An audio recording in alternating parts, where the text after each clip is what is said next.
আজ 21শে জুলাই। 4 দিন পর 25শে জুলাই ডুরান্ড কাপে কলকাতার ডার্বি দিয়ে ডুরান্ড কাপ শুরু হচ্ছে। ইন্ডিয়ান ফুটবল সিজন 2026-27 অফিসিয়ালি 4 দিন পর শুরু হয়ে যাচ্ছে।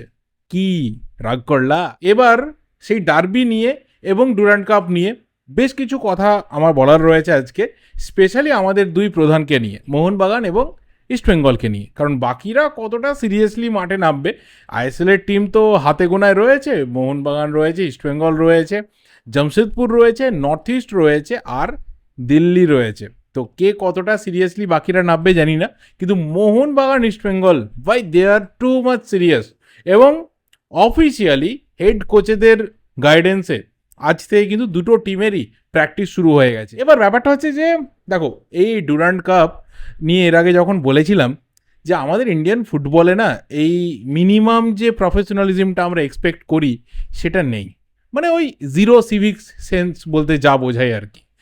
দেখো, কোথাও গোটা ওয়ার্ল্ডে কেউ আমরা দেখতে পাবো না যে মেগা ম্যাচ দিয়ে, ডার্বি দিয়ে, এল ক্লাসিকো দিয়ে কোথাও, মানে কোনো দেশে কোনো টুর্নামেন্ট শুরু হচ্ছে, হোক না সেটা একটা প্রি সিজন টুর্নামেন্ট, মানে না হতে পারে সেটা হয়তো একদম টপ লেভেলের কোনো টুর্নামেন্ট, কিন্তু স্টিল যখন ডার্বি হয় তার মানে you are just using the emotions of the people.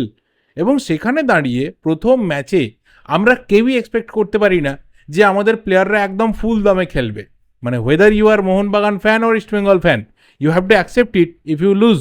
বা হয়তো ম্যাচটা ড্র হতে পারে, আমরা হয়তো একটা স্যাটিসফাইং ডার্বি নাও দেখতে পারি, আবার হয়তো একটা ট্রিমেন্ডাস ডার্বি দেখতে পারি।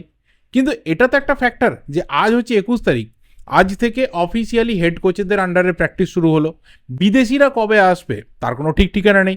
তাহলে ডার্বির যে উত্তেজনা বা ডার্বিটা অ্যাকচুয়ালি মানে যে কারণে করা, যে কোথাও একটা ম্যাচের লেভেল ভালো জায়গাতে যাবে এবং যারা দর্শক রয়েছে, দর্শক মানে তো দুটো টিমের মেনলি ফ্যান বেস, এবং তার সাথে গোটা ইন্ডিয়ান ফুটবল সবাই তাকিয়ে থাকে এই ডার্বি ম্যাচের দিকে যে তার উত্তেজনা বা তার কোয়ালিটি কোন লেভেলে গেল। তাহলে প্রথম ম্যাচ যদি সেটা হয় এবং দুটো team they are under preparations, তারা রিকভারি সেশন করছে, তারা আস্তে আস্তে নতুন কোচের সিস্টেমের মধ্যে ঢোকার চেষ্টা করবে, তো 4 দিনের মধ্যে বিরাট কিছু ভালো ফুটবল আমি তো এক্সপেক্ট করছি না, আমি এক বিন্দু এক্সপেক্ট করছি না।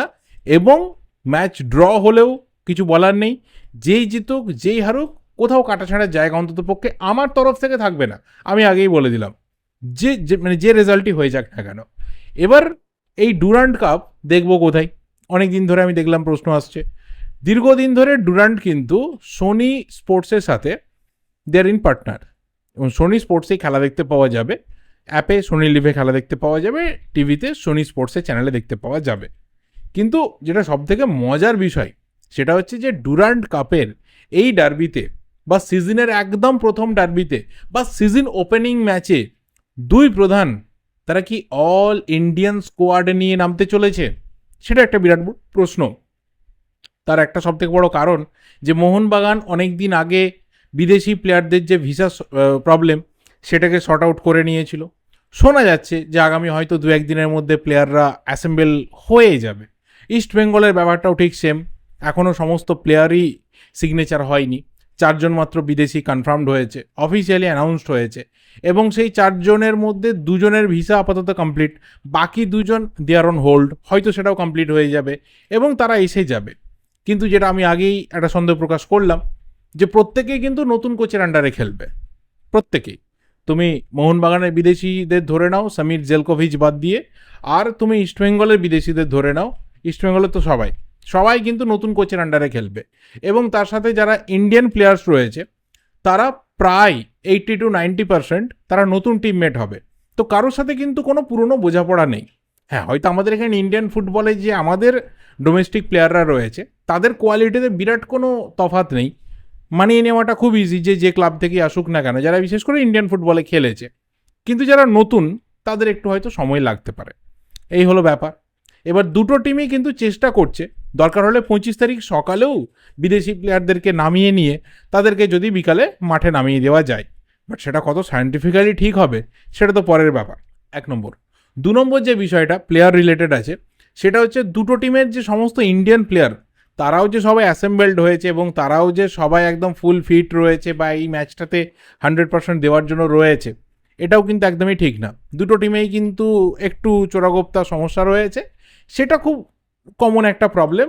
তাদের অল্টারনেটিভস টিমের মধ্যে রয়েছে, দে ক্যান প্লে, প্রবলেম নেই। আর দুটো টিমের ক্ষেত্রে এইবার একটা কমন ফ্যাক্টর, যে দুটো টিমই কিন্তু একদম নতুন কোচের আন্ডারে খেলবে। প্যানাজিওটিস ডিম্পেরিস তুলনামূলক নতুন, সবে মাত্র দুটো সিজন হয়েছে ইন্ডিয়ান ফুটবলে এসেছেন।